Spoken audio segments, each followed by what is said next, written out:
Hey, what's going on, guys? The Horror Man back with a huge VHS haul. Let's get physical, physical. I wanna get physical. Media. I said this would be coming in my DVD, Blu-ray, and 4K update video. Well, here it is, my VHS haul. First up is Satan's Storybook. This is, of course, not the original release, but this is the re-release from Horror Boobs Video. The next 5 are MGM book box releases. All 5 of these tapes came in the same lot. I was really only after one of them, but I'm happy with all 5. The first one here is Tom Thumb, starring Russ Tamblyn and Peter Sellers. Next is a movie that pretty much sums up this year, Hysteria. And I guess yet another movie that sums up society in 2020, Village of the Damned. And yet another MGM book box release. This one is Coma. And the tape I was most interested in getting from the lot, Westworld. I love that cover art. I finally found a copy of Teenage Mutant Ninja Turtles 3 to go along with the first 2 movies in my collection. I have no idea why it took me so long to find a copy of this in an uncut box. I picked up Doug Christmas Story. I like that it says Doug and not Doug's Christmas Story. A whole lot of Doug. Double-length holiday special plus a bonus cartoon. This has always been a favorite cartoon of mine, and it's cool to have it on VHS. I thought this was pretty interesting, and I had never seen anything like this before, so I had to grab it. It's America's Greatest Roller Coaster Thrills in 3D, and it even came with 2 pairs of 3D video glasses. And of course, I couldn't leave this behind. It's new Dancing Granny's Mature Fitness Active Workout.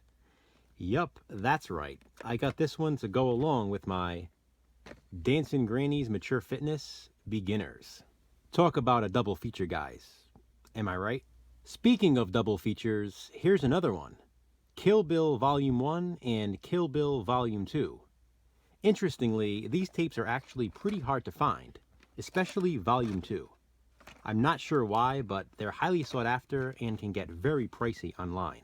I picked up an extra copy of Soul Man because, well, with the way things are in society, it's not going to be long before a movie like this is completely banned. So I figured, why not grab an extra? Speaking of banned, how ridiculous does this look?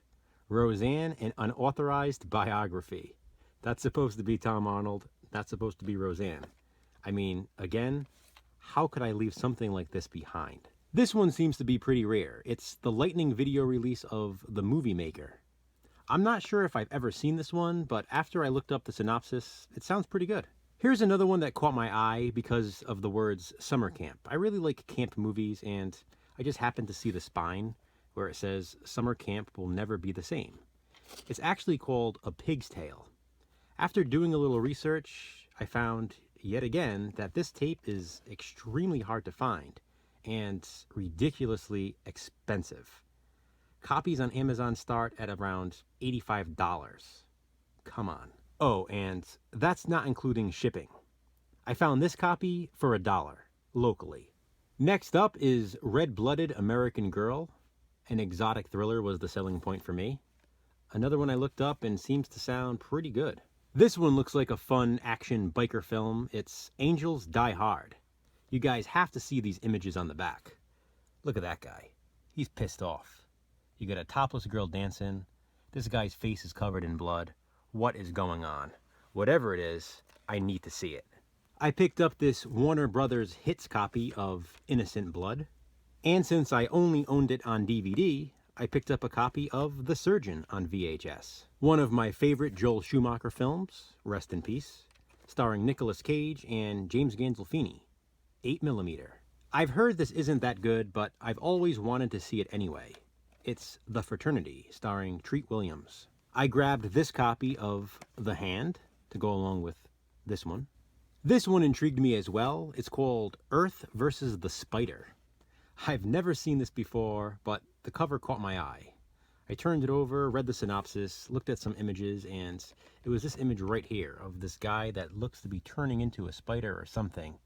And yeah, that was the selling point, along with the fact that it stars Dan Aykroyd. A horror film with Dan Aykroyd? I'll try it. I finally found a copy of Candyman Farewell to the Flesh. This was the only Candyman movie I needed in my VHS collection. I own the first one and the third one, but I needed the second one. And here it is. And now I need the second Basket Case movie, because here's Basket Case 3, The Progeny, to go along with the original Basket Case, which I already own on VHS. Here is a brand new, still sealed copy of one of my favorite horror films of all time, Tremors. Here's the rarer NC-17 version of Nico Mastorakis' In the Cold of the Night. The R-rated version of this film seems to be readily available online, but the NC-17 cut does not come up that often.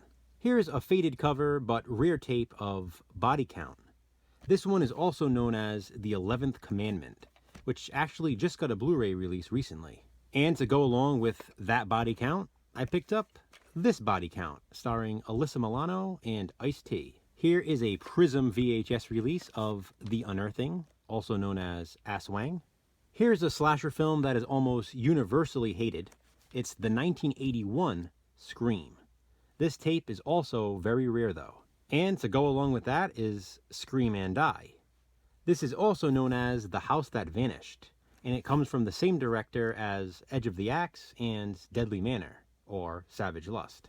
Here's a rare made-for-TV horror movie, Hush Little Baby, Don't You Cry. And yet another rarity, Night of the Juggler, starring James Brolin.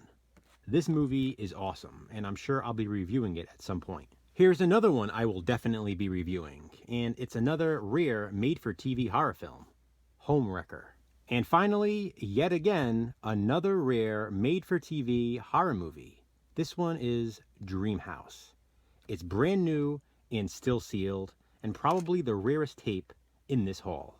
This one stars Timothy Busfield from Revenge of the Nerds and The West Wing, and would make a great double feature with Homewrecker, which I just showed. Well, there you have it, guys. Another huge VHS haul, and it will probably be my last one for a while. So, I hope you enjoyed it. Comment below and let me know. Thanks for watching, guys. Be kind, subscribe.